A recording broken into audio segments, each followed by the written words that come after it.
Selamat datang di channel Simar Imam. Sembari mendengarkan tinggalkan like dan komentarnya bosku. Jangan lupa pasang headset kalian. Siapkan kopi dan camilan. Lupakan pahitnya kehidupan. Mari kita dengarkan sambil rebahan. Bab 203. Saya, Huang Xiren secara naluri ingin berdebat lagi. Namun, saat ini, selangkangannya masih sangat sakit.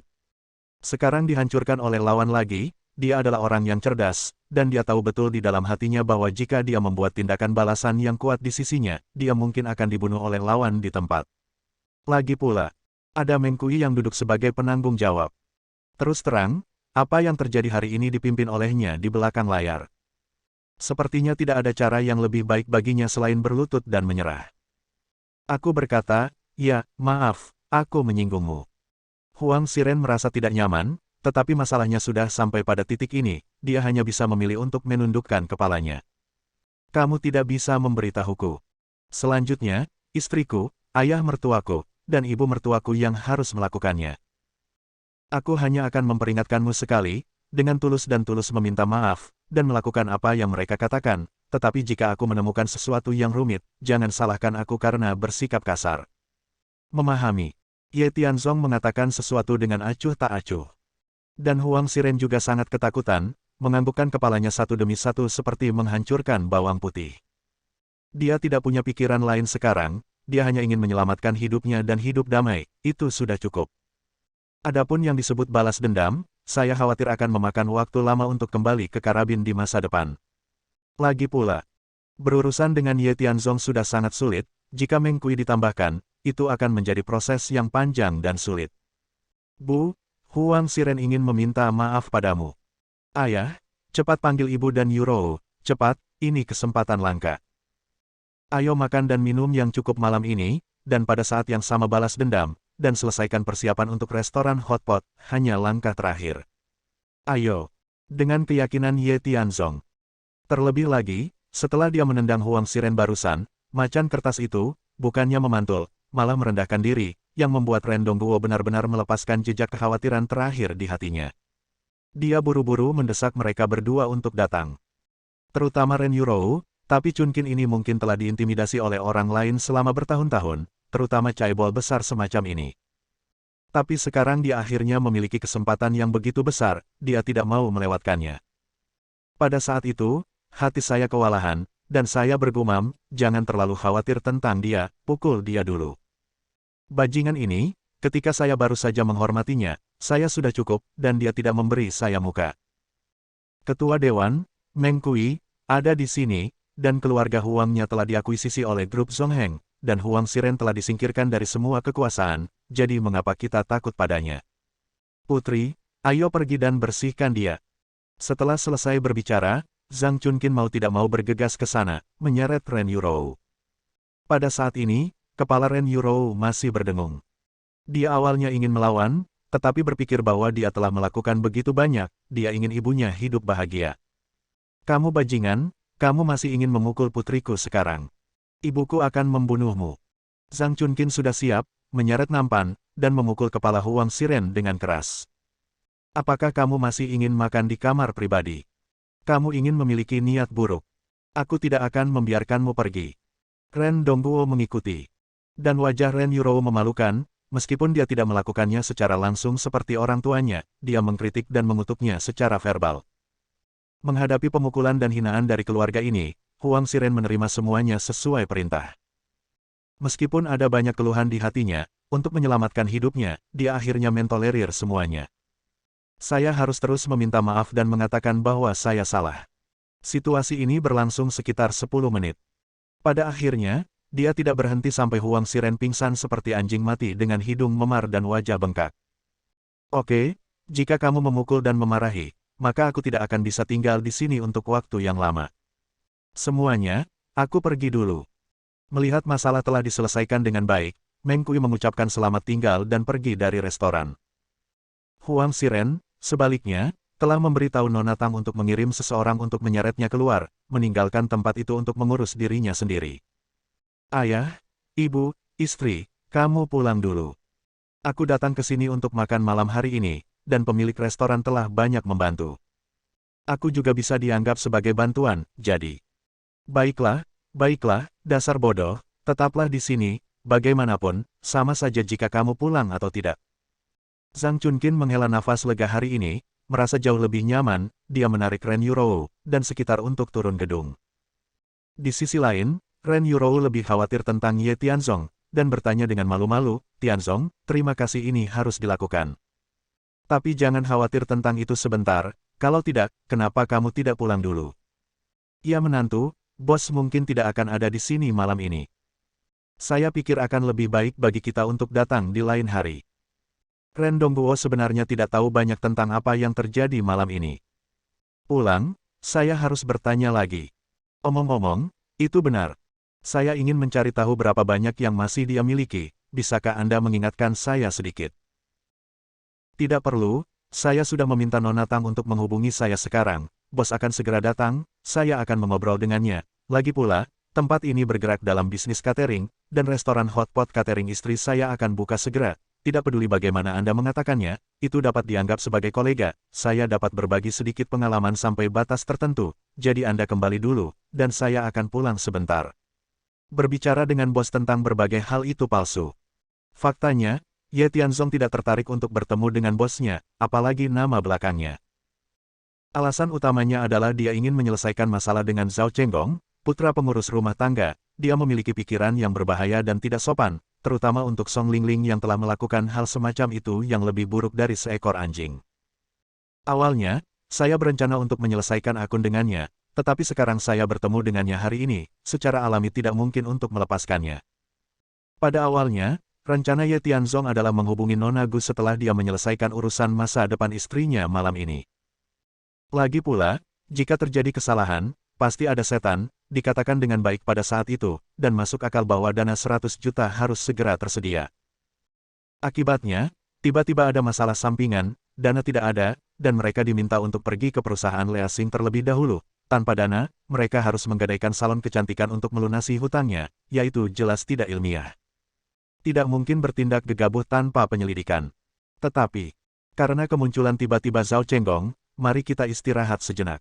Akhirnya, setelah bujukan Ye Tianzong, Zhang Chunkin secara alami tidak keberatan, dan Ren Yurou juga mengangguk setuju di bawah bujukan Ren Dongguo. Setelah itu, keluarga beranggotakan 3 orang tersebut meninggalkan restoran China tersebut. Tuan Ye, masalah Huang Xiren tidak ada hubungannya dengan saya. Dia berbohong kepada saya tentang banyak hal. Ngomong-ngomong, saya tahu hubungan antara Anda dan Ketua Meng Kui. Mengenai masalah asosiasi seni bela diri, keluarga Zhao kami selalu menganjurkan agar air sumur tidak melanggar air sungai. Setelah saya kembali, saya pasti akan melaporkannya dengan jujur. Selain itu, saya pikir Anda adalah bakat yang dapat ditempa. Di masa depan, jika ada yang bisa kami kerjakan, maka kami akan bertemu lagi saat itu. Zhao Chenggong mengucapkan beberapa kata sopan dengan santai, sebelum berbalik dan pergi. Lagi pula, ketika Meng Kui hadir, dia tidak mengganggunya sama sekali. Terlebih lagi, dia dan Ye Tianzong adalah orang asing satu sama lain. Meskipun ada beberapa pertengkaran barusan, tidak terlalu berlebihan untuk berada di ambang putus, kan? Tuan Zhao. Tapi ketika Zhao Chenggong melewatinya, Ye Tianzong tiba-tiba mengulurkan tangannya, menghalangi jalan lawan.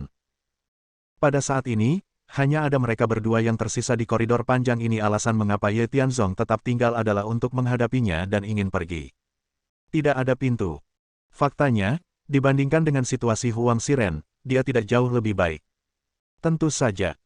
Sekarang keluarga Huang telah diturunkan, itu karena kesepakatan, dan keluarga Zhao ini memang keluarga besar, dan sama sekali tidak mungkin memakannya sekaligus. Dia hanya berharap menggunakan Zhao Chenggong sebagai terobosan A.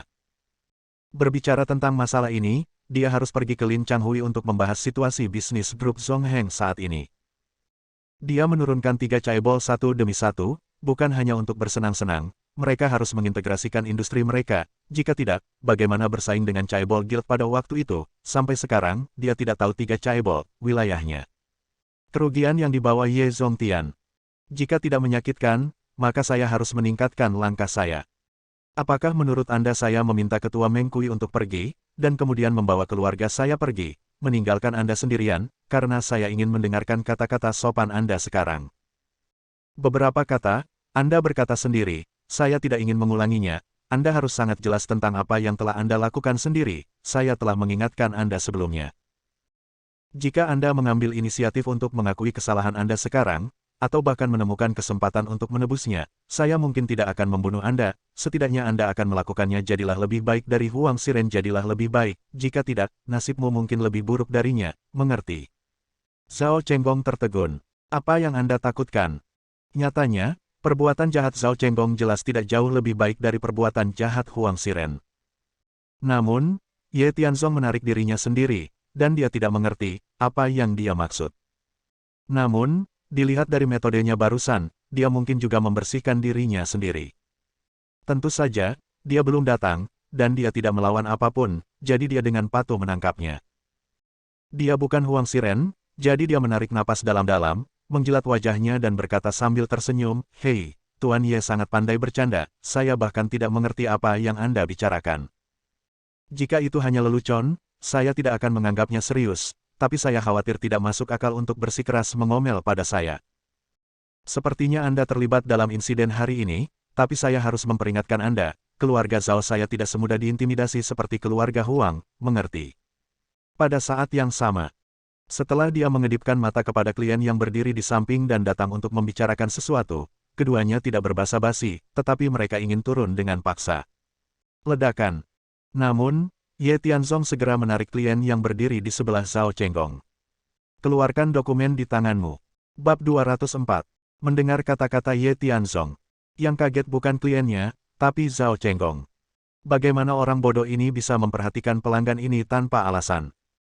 Anda tahu, malam ini, dia membuat janji dengan Huang Xiren untuk bernegosiasi dengan klien ini, untuk menjual properti yang dia tipu dari Song Lingling, dan setelah mendapatkan uang yang sesuai, dia datang untuk membantu menjatuhkan sisi Su Zongming, dengan sukses. Bagian atas beberapa caebol. Ini adalah hal yang sangat rahasia. Di mana idiot ini tahu? Namun, dia masih memegang secercah harapan dan mencoba membujuknya dengan mengatakan, "Tuan Ye, jangan impulsif. Ini adalah klien saya. Jika Anda memiliki ketidakpuasan, Anda dapat menunjukkannya kepada saya. Tidak perlu untuk melibatkan orang lain." "Ya, saya tahu, malam ini, Anda memiliki Meng Kui di belakang Anda. Dia mewakili asosiasi seni bela diri. Hubungan dengan asosiasi seni bela diri telah dipertahankan dengan baik, Anda. Apakah kamu pikir aku datang untuk mengganggumu dengan sengaja? Apakah menurutmu jika kamu membawa masalah keluarga Zhao dan asosiasi seni bela diri, aku akan takut? Sampai sekarang, kamu tidak tahu apa yang aku cari untukmu. Apa kamu tidak tahu konsekuensi apa yang akan kamu hadapi selanjutnya?" Ye Tianzong menyela kata-kata Zhao Chenggong, pelanggan itu patuh, jelas ketakutan dengan situasi di depannya. Dia menyerahkan dokumen yang baru saja ditandatangani kepada Ye Tianzong dengan sopan, dan kemudian dia disingkirkan. Memanfaatkan kesempatan ini, dia melarikan diri dengan cepat, tersandung, dan menyelinap pergi dalam sekejap mata. "Ye Tianzong, apa yang ingin kamu lakukan?" Meskipun kontrak telah ditandatangani, masalah pembayaran lanjutan belum diselesaikan. Masalah ini direncanakan dan diarahkan dengan hati-hati oleh dia dan ayahnya, dan sekarang sepertinya akan dihancurkan oleh Ye Tianzong. Tidak peduli seberapa marah dia, pada saat ini, saya tidak bisa tidak bersumpah. "Apa yang sedang kamu lakukan? Kamu hanya tahu bahwa namaku adalah Ye Tianzong, jadi apakah kamu tahu bahwa aku memiliki identitas lain?" Ye Tianzong membolak-balik dokumen sambil berbicara dengan santai. Isi dokumen tersebut adalah properti perusahaan Song Lingling yang digadaikan. Perjanjian saat ini antara kedua pihak adalah bahwa klien akan menyumbang 100 juta yuan untuk mengumpulkan properti keluarga Song Lingling. Pada saat yang sama, Zhao Chenggong akan mentransfer semua properti, dan perbandingan antara dia dan Huang Xiren adalah bahwa Huang Xiren mengambil 60% dan dia hanya mengambil 40%. Ye Tianzong tidak memiliki hubungan yang dalam dengan Song Lingling, tetapi karena dia mengenalinya sebagai kakak laki-lakinya, dia harus melampiaskan amarahnya padanya. Awalnya, dia sangat marah karena Song Lingling ditipu, tetapi sekarang setelah dia benar-benar melihat isinya, alam semesta kecilnya benar-benar meledak, dan dia meraih perjanjian itu dengan keras di tangannya, menghancurkannya dari udara tipis, dan suara berderak membuat orang merasa ngeri. Terutama dikombinasikan dengan aura ganas dan pembunuh yang dia tunjukkan saat ini, saya yakin ini adalah eksistensi yang tidak dapat ditolak oleh siapapun. Pada saat yang sama, Zhao Chenggong juga cemas karena perjanjian itu dirobek, tetapi melihat Ye Tianzong seperti ini, dia tidak berani menyinggung Ye Tianzong dengan mudah, tetapi tanpa sadar mundur setengah langkah, menatapnya dengan ngeri, dan bertanya curiga, "Apa yang kamu lakukan? Apa maksudmu barusan? Kamu adalah Ye Tianzong, dan kamu memiliki identitas lain, kamu adalah menantunya. Selain itu, mungkinkah kamu bodoh, dan saya juga akan menghitung Anda sebagai gelandangan. Dilihat dari semua tandanya, Anda tampaknya sangat sadar." Song Lingling tahu, kan? Kata-kata tiba-tiba Ye Tianzong membuat Zhao Chenggong, yang masih berbicara dengan bebas, tiba-tiba terkejut, tanpa sadar melebarkan matanya, dan bertanya, "Apa yang baru saja kamu katakan?" "Song Lingling, aku saudaranya. Perjanjian yang kamu tanda tangani sekarang adalah untuk menjual propertinya. Katakan padaku, apakah itu bukan urusanku? Selain itu, ada hal lain yang mungkin tidak kamu ketahui. Properti yang dia miliki saat ini adalah aku membantunya mendapatkannya kembali dari paman keduanya, dan sekarang kamu telah menipunya. Katakan padaku, bagaimana aku harus berurusan denganmu?" Zhao Chenggong, yang masih memiliki secercah harapan, benar-benar hancur.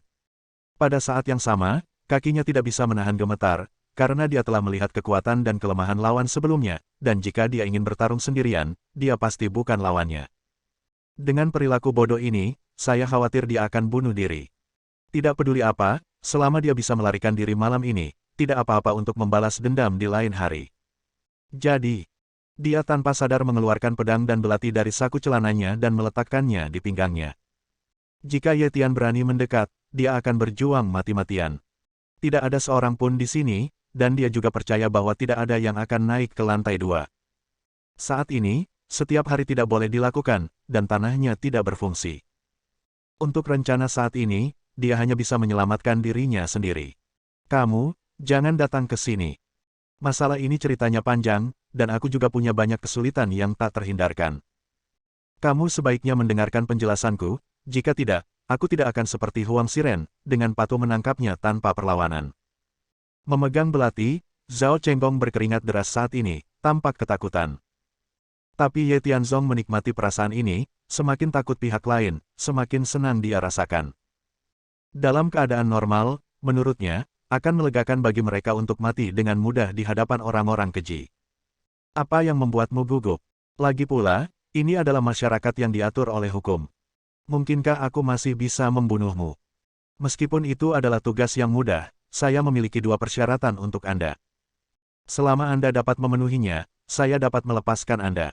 Bahkan ada ruang bagi Anda dan saya untuk bekerja sama. Jadi, jangan menyerah percaya diri kapan saja, tahukah Anda? Awalnya mengira Ye Tianzong pasti akan membunuhnya, tapi dia tidak menyangka orang ini benar-benar berencana untuk melepaskannya. Tidak peduli obat apa yang dia jual di labu, selama dia tidak bunuh diri, maka dia bisa membicarakan apa saja. Dan, dia juga terkejut. Sungguh tidak bisa dijelaskan, bagaimana orang ini menjadi kakak laki-laki Song Lingling dalam keadaan linglung. Tidak heran saat pertama kali bertemu, ketika dia mengetahui identitasnya, dia selalu menatapnya dengan mata aneh. Zhao Chenggong menarik napas dalam-dalam. Sekarang musuh kuat dan kita lemah, bertarung melawan lawan hanya akan menimbulkan dampak. Kamu mau atau tidak? Jika kamu tidak menyukainya, tidak apa-apa, aku akan membantumu sekarang. Melihat Zhao Chenggong masih linglung, Ye Tianzong tidak tega berdebat dengannya terlalu banyak, dan berjalan mendekat, sementara Zhao Chenggong masih terus mundur, dan akhirnya ketika dia sampai di sudut, dia buru-buru memohon belas kasihan, saya berjanji, beritahu saya, selama kedua syarat ini tidak berlebihan, saya akan setuju. Karena, aku benar-benar tidak tahu kalau Song Lingling adalah adikmu. Jika aku tahu, aku pasti tidak bisa. Aku mengatakan ini bukan karena aku takut padamu, tetapi karena perilakumu baru-baru ini dan caramu menghadapi berbagai hal, yang membuatku lebih menghormatimu. Sejujurnya, aku bersedia bekerja sama denganmu. Dengarkan kata-kata Zhao Chenggong. Ye Tianzong langsung tertawa terbahak-bahak. Berjalan mendekat, menepuk pundaknya, sedikit mengangguk, dan berkata, 2 permintaan. Pertama, kamu ikut denganku sekarang, kembalikan semua properti yang kamu tipu Song Lingling padanya, dan juga buat permintaan maaf yang serius. Ingat dengan jelas, jika apakah ada kesalahan di tengah, maka akhirmu pasti akan lebih buruk dari Huang Xiren. Pasti, aku pasti akan melakukannya. Meskipun uang itu penting, itu tetap tidak ada apa-apanya dibandingkan dengan kehidupan. Bersambung. Nantikan bab selanjutnya bosku.